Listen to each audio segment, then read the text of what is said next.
నిరీక్షణ లేని ఇతరుల వలే అన్న మాట వాడాడు. కాబట్టి ఇతరులకు నిరీక్షణ లేదు, నీకు ఉండాలి, కానీ ఉండడం లేదు. నిరీక్షణ లేనివాడు లేనట్టు బ్రతుకుతున్నాడు, నిరీక్షణ ఉండవలసిన వారు లేనట్టుగా బ్రతుకుతుంటున్నారు. ఇది క్రైస్తవ సంఘాల్లో జరుగుతున్న పరిస్థితి. అందుకే ప్రభు కోసం రిస్క్ తీసుకునే వాళ్ళు ఉండడం లేదు. రిస్క్ తీసుకుంటే రిజర్వేషన్స్ పోతాయేమో, రిస్క్ తీసుకుంటే ఒంటి మీద దెబ్బలు పడతాయేమో, రిస్క్ తీసుకుంటే నన్ను చంపుతారేమో, రిస్క్ తీసుకుంటే నాకు బెదిరింపు లేఖలు రాస్తారేమో.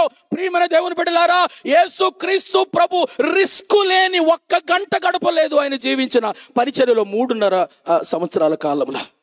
ప్రతిరోజు ఏ మూల నుంచి ఎవడు ఆయన మీద దాడి చేస్తాడో, ఎవడు ఏ శిఖరం మీద నుంచి ఆయన తోస్తాడో, ఎవరు ఏ మందు పెట్టి ఆయన చంపుతారో, he was living right in the midst of risks. ఇది నాన్న ప్రభు కోసం రిస్క్ తీసుకునేవాడు ఏడి?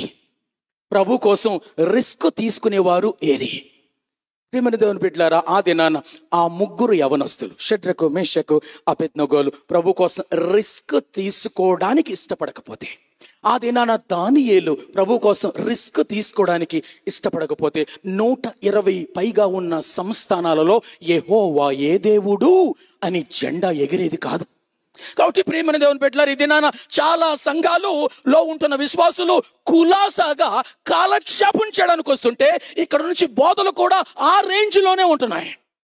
మీకు కాలక్షేప కబుర్లు చెప్పడానికి, లేదా మీ చెవుల దురద తీర్చడానికి, మీకు ఆశీర్వాదాలు కలుగుతాయని మీ మనస్సును ఒప్పజేయడానికి తప్ప ప్రభు కోసం రిస్క్ తీసుకునేవాడు ఏడి అని సవాళ్ళు ఇక్కడ నుంచి రావు, మీరు స్వీకరించరు. నా నిమిత్తము ఎవడు పోవును, నేను ఎవని పంపెదను, మా నిమిత్తము ఎవడు పోవును. This is a risky question, this is a risky challenge. ఆయన ఏ ఒక్కరి పేరు పెట్టి నువ్వు మా నిమిత్తం వెళ్తావా, నేను నిన్ను పంపమా అని అడగలేదు. God, the triune God, through an open ended question into the air. మేము ఎవని పంపుదము, మా నిమిత్తము ఎవడు పోవును. ఆ ప్రశ్నను యెషయా అందుకున్నాడు. యెషయా అందుకొని, చిత్తగించుము, నేనున్నాను, నన్ను పంపము. This is a risky thing. ఆ తర్వాత మీరు చదవండి, ఎక్కడికి పంపిస్తున్నానో తెలుసా? యెషయా నిన్ను బ్రహ్మచేముడు స్వభావం కలిగిన, తేలుకొండి స్వభావం కలిగిన ప్రజల దగ్గరకు వెళ్తున్నాను. Will you go? Yes Lord, I will go.